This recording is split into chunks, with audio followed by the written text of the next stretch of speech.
নমস্কার বন্ধুরা, welcome to Shampa's kitchen. শম্পার রান্নাঘরে আপনাদের সকলকে স্বাগত জানাই। আমার রান্নাঘরে পেয়ে যাবেন 700টিরও বেশি বাঙালি, অবাঙালি, দেশি বিদেশি রান্নার সহজ রেসিপি। শুধু ইউটিউবে গিয়ে সার্চ করুন শম্পাস কিচেন, আর অবশ্যই আমার চ্যানেলটিকে সাবস্ক্রাইব করে নিন, আর বেল নোটিফিকেশনটা ক্লিক করে অল অপশনটাকে সিলেক্ট করতে ভুলবেন না। তাহলেই আমার শেয়ার করা সমস্ত নতুন রেসিপির আপডেট সবার আগে আপনার মোবাইলে পৌঁছে যাবে। তাহলে চলুন দেখে নিই আজকে আপনাদের জন্য কি রেসিপি নিয়ে এসেছি আর সেটা কত সহজে তৈরি করছি। আজ আপনাদের সামনে তুলে ধরবো বাঙালির বহু পুরানো, ঐতিহ্যপূর্ণ, জনপ্রিয় মিষ্টি রেসিপি পদ্মলুচি।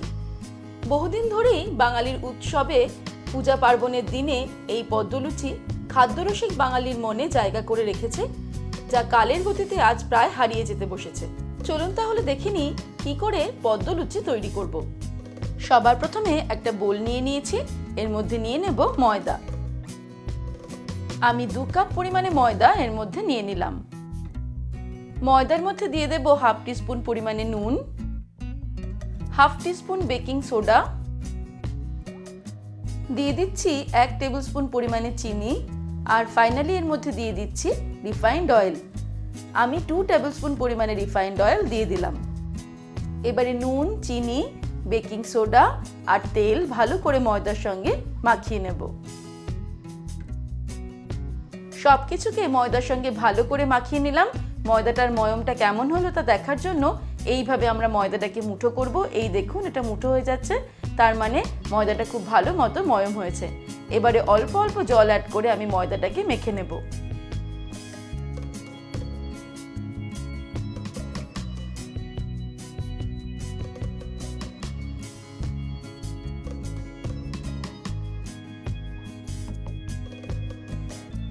হাফ কাপের মতন জল ব্যবহার করে আমি একটা শক্ত ডো তৈরি করে নিয়েছি ময়দা দিয়ে। এবার এই ডোটাকে ঢাকা দিয়ে রেখে দেবো 20 থেকে 30 মিনিট, আর সেই সময়ে পদ্মলুচির পুরটা তৈরি করে নেব। এবারে আমি খোয়া ক্ষীর গ্রেট করে নিচ্ছি। আমি 200 গ্রাম পরিমাণে খোয়া ক্ষীর নিয়েছি, এটা সম্পূর্ণ গ্রেট করে নেব।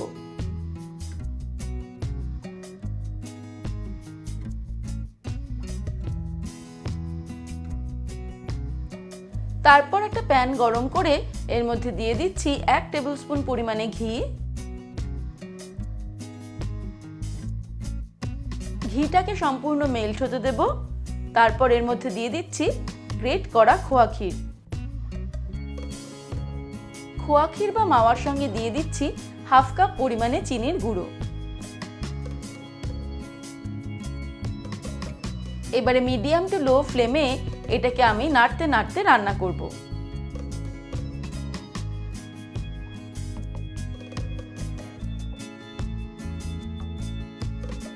মাওয়া বা খোয়া ক্ষীরটা যখন অনেকটা মেল্ট হয়ে যাবে, তখন আমি এর মধ্যে অ্যাড করে দিচ্ছি কিছুটা পরিমাণে কাজু বাদাম কুচানো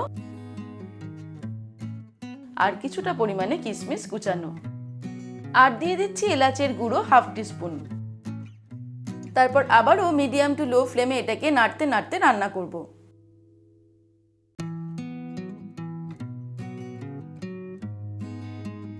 তিন 4 মিনিট নাড়তে নাড়তে রান্না করতেই আমাদের পুরটা রেডি হয়ে গেছে। এটা কড়াই থেকে উঠে আসছে। এবারে আমি ওভেনটাকে অফ করে দেব। তারপর এটাকে অন্য একটা পাত্রে নিয়ে ঠান্ডা হতে দেব। তারপর ফিরে আসছি। এবারে শিরা তৈরি করার জন্য একটা প্যানের মধ্যে নিয়ে নিচ্ছি 1.5 কাপ পরিমাণে চিনি, আর 1.5 কাপ চিনির জন্য নিয়ে নেব 1.5 কাপ পরিমাণে জল। এবারে এটাকে আমি হাই ফ্লেমে রান্না করব ততক্ষণ পর্যন্ত যতক্ষণ না চিনিটা সম্পূর্ণ জলের মধ্যে গুলে যাচ্ছে।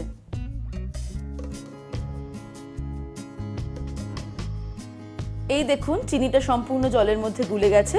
এটাকে আরো কিছুক্ষণ রান্না করতে হবে। এই সময়ে আমি এর মধ্যে অ্যাড করে দেব 1/2 টিস্পুন পরিমাণে এলাচের গুঁড়ো। তারপর মিডিয়াম টু হাই ফ্লেমে আরো 10 মিনিটের জন্য আমি এটাকে ফুটিয়ে নেব। শিরাটাকে 10 মিনিট ফুটিয়ে নিলাম। এবারে মিষ্টির জন্য শিরা আমাদের একদম তৈরি। আমি ওভেনটাকে অফ করে দেব। তারপর শিরাটাকে ঢাকা দিয়ে রেখে দিতে হবে, আর তারপরে চলে যাব পরের স্টেপে। ময়দা থেকে লুচির সাইজের লেচি তৈরি করে নিয়েছি। এবারে আমি একটা লেচি নিয়ে নিয়েছি, এটাকে লুচির মতো করেই বেলে নেব।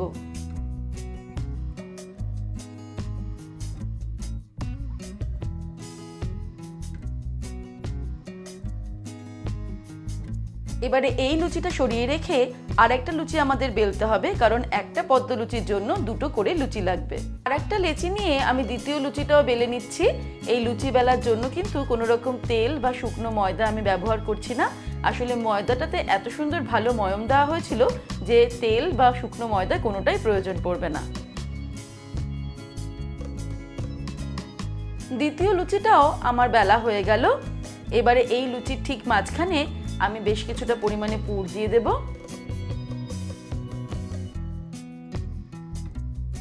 তারপরে আঙুলে করে জল নিয়ে আমি লুচির চারিদিকটাতে জল লাগিয়ে দেব। এই জলটা আমাদের আঠার কাজ করবে। তারপর প্রথম বেলা লুচিটা দিয়ে এর ওপর চাপা দিয়ে দেব এইভাবে। তারপর একটা আঙুলের সাহায্যে ভালো করে এটাকে পেস্ট করে দেব।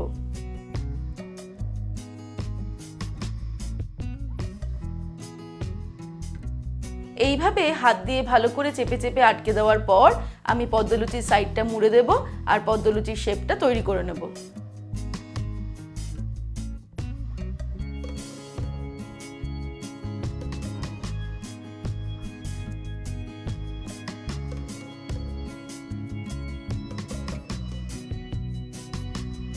এইভাবে সবকটা পদ্মলুচি আগে তৈরি করে নেব, তারপর চলে যাব পরের স্টেপে।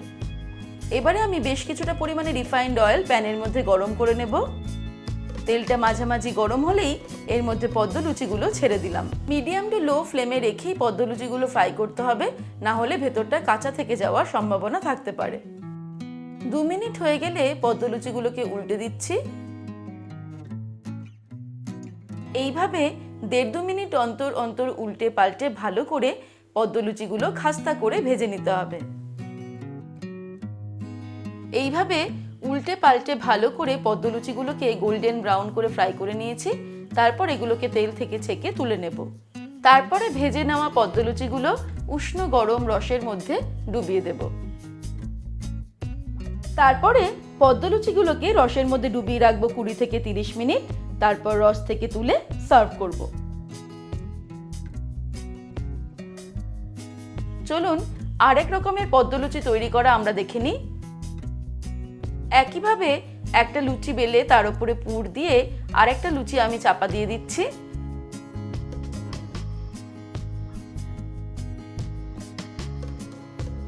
ভালো করে সব দিকটা আটকে দেব এইভাবে। তারপর একটা ছুরি নিয়ে এইভাবে আমি কোনা কোনা করে কেটে নেব। আমাদের খেয়াল রাখতে হবে পুর ঢোকানো আছে সেই জায়গায় যেন আমরা কেটে না দিই।